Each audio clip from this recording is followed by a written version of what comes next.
Hey guys, Joe here doing one from yet another table. Yes, these are tabletop reviews, so I might as well use different tables. Plus, the guy that said, don't you know there's a thing called tables? I never labeled that one a tabletop. That was a chair top review, so you're just going to have to deal with it. If you're new to the channel, thanks for checking it out. I really do appreciate it. If you're interested in subscribing, go ahead and hit the little red button down there. Still waiting to hear from more people if they want me to enable the join button and do some extra videos. It would actually push me to make more regular videos anyways, on top of the two I do a week, probably a few extra ones that are just for members. So let me know what your thinking is on that. Also, don't forget to check out Liberty Arms. They're the store I work for. When I do go down there, it's only been a year and a half, pandemic time, and check them out. They'll hook you up. Liberty Arms, Google it, Harrisonburg, Virginia, and they'll take good care of you. Today we're talking about a very interesting piece from a very well-known company, and that company happens to be Rock Island Armory. Don't know why I just said it like that, but we'll all have to live with it. This is a Rock Island Armory 1911. They do make other guns, but they're primarily known for their 1911s. Rock Island makes more 1911s and more variants than any other manufacturer, period. No question about it. This is one that I almost bought 2 years ago, not this exact one, but one just like it, and I've been putting it off and putting it off and putting it off, and finally I got one for a good price. So let's go ahead and open the box and see what we have in here. A manual, and that's kind of a giveaway because it says it's a 1911 380. The gun lock. Rock Island at least spends the money to get theirs personalized, unlike some manufacturers who give you a basic one. And your inspection certificate. And before you make any comments, inspection certificate. Nowhere does this say NIDA database or NIRA database or NIFA database or any. They don't do that. So stop saying that. That's an inspection, and this is a spent shell with the barrel information. Moving on. Inside here, we have a pretty cool little itty bitty gun. This is a 1911 chambered in 380. And to very, very easily show the difference, here is my new carry. This is my Rock Island Ultra Tac 2, as it's called, even though there technically is a different Tac 2 Ultra that has a full-length dust cover. But this is my 1911 A1 FS Tac 2 Ultra with the Baby Rock for scale. Don't you talk to me or my son ever again. Yeah, there is quite a bit of a size difference in the guns. It's as if somebody had put that one in a copier and hit 75%. Overall, though, they're basically the same. And unlike some 1911s, which are more like the Colt Mustangs or the SIG versions, the P30 whatever, P239 or 938s or whatever they are, the ones that kind of look like a 1911 but they have a completely different takedown. This is a actual 1911. Has a grip safety, has a manual safety on the side here, has a regular front bushing, so this is a 1911. The competitors to this, or well, kind of stablemates, Llama makes a 380 that is the same gun, just $100 more, and I think it has slightly different grips. It just has regular rubber grips. That's its reason for being $100 cheaper than the other one. But Browning makes a really nice 380 that is, I will admit, lighter. This weighs almost as much as a Glock, even though it's this small, because it's full steel. Browning, Colt, I think they have one. Correct me in the comments if I'm wrong, but I know for sure Browning's 380s, which are like $600-700. This one was $325.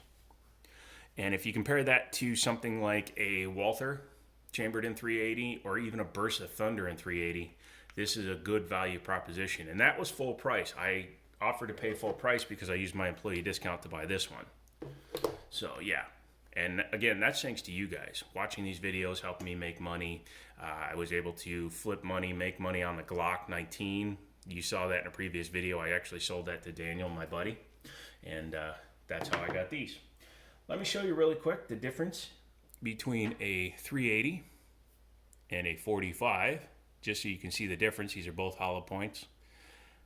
Yeah, there is quite a bit of difference between a 380 and a 45. I had a 9, but I think I dropped it on the way up the stairs. Here's a great visual reference. That's 7 rounds of 45, that's 7 rounds of 380. They both have stainless mags, so I thought it was appropriate to show them together. Only downside to this pistol, it only comes with one magazine, and the magazines are $35 each. So if you can find them cheap, that's a great way to go. Has some nice features on it. Skeletonized Hammer. I don't know why they put 2 cuts in the trigger. They could have done a lightning cut or some kind of thing like the full size has with its square cuts. Doesn't need to be an adjustable trigger, but this looks cheap. It does have front and rear slide serrations, which on a $600 pistol doesn't. Does have a reasonable set of sights in the back. They're sloped in the back here, blackout, but it's just a small post up front. This is a pocket pistol. This is a get away from me in a hurry, panic moment kind of thing. This is actually going to be a backup to my main gun.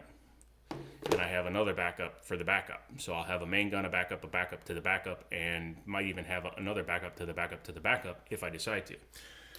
Rubber grips on this one, like I said, if you get the Llama, I think it comes with nice walnut or pearl grips, pearl-ish grips. Obviously, they're not real pearl.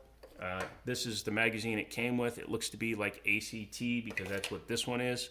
And they look identical in construction. Tight fit on the mag, but it does pop right back out. Okay, there we go. Let's go ahead and take it apart. Leave the hammer back, flip up the safety. I'm going to use Wilson Combat magazine to go ahead and push down the pin, or the plunger, in order to get that out. And then, just like a standard 1911, drop your safety so that you can bring the slide back to your takedown notch. Pull the cross pin out. Literally comes apart like a 1911. There's one difference I'll show you in just a second. To take the barrel out, you have to rotate your bushing over just like a regular one and wiggle it out. And there you go. I think that's a 3.1 inch barrel. It's not bad. As it said on the certificate of inspection in there, it has a 1/16 right hand twist, so it will spin that bullet pretty good. Has 6 grooves inside for the rifling. It's a nice rifle pattern in there. The main difference in the 380 to the full size, the main thing that separates the two, is that this one does not have a swinging link or a drop link. It's just a solid piece of metal that the guide rod sits against. But other than that, it's pretty much identical. Another thing you'll notice is that it doesn't actually lock up inside the slide. This one, when it's in,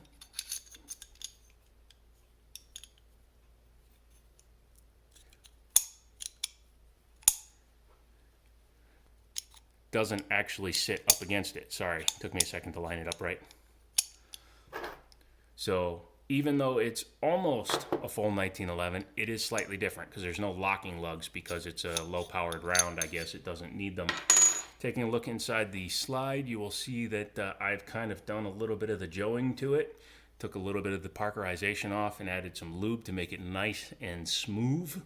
I like that with my firearms, to be smooth, and Rock Island's parkerization is pretty thick, so I file it off of every gun I buy.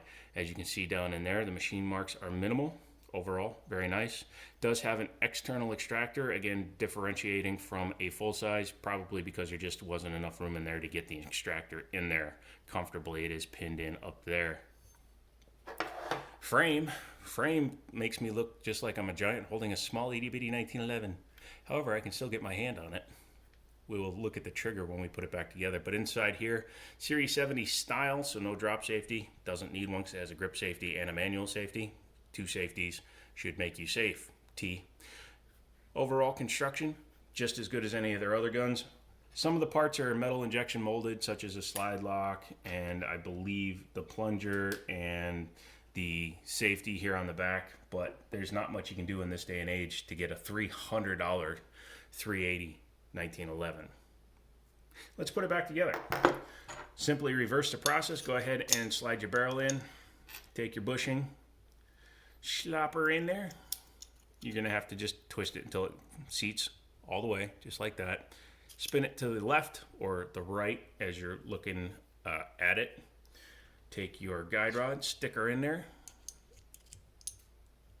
Take your springy dingy, and the white part on this one was in, so we're gonna return it the way it came. And we are going to go ahead and then flip it back over, bring it onto the frame. There we go.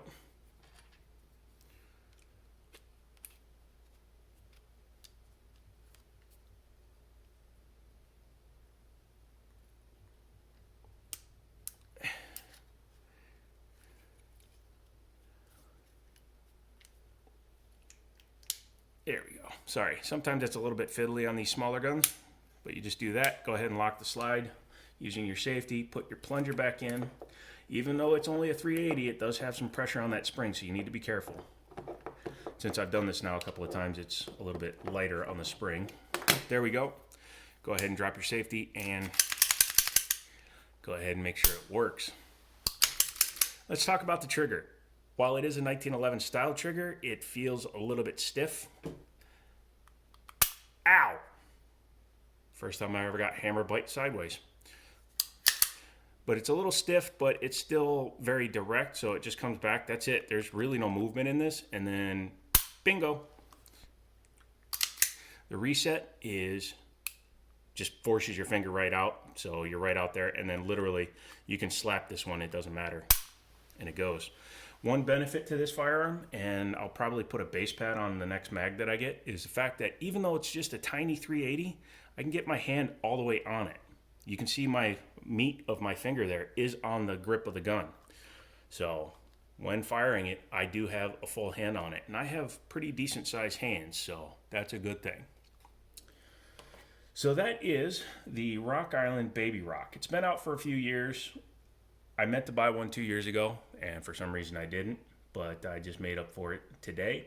And you can get your own by contacting Liberty Arms down in Harrisonburg, Virginia. Tell them, hey, you saw guns on the Jiminy show. Sorry, not the Liberty show, the Jiminy show, and that you'd like to pick something up. They just did a huge purchase, so they are restocked right now. So if you're looking for something, hit them up, Google them, Harrisonburg, Virginia, and tell them that you want something. That's it. I'm out of here. $300 gun, $300 gun, $3 million gun, $3,000 gun, whatever you want to call it. But anyways, I'm out of here. Thanks for coming along for the ride. And like always, I'll talk to you later. And don't talk to my son.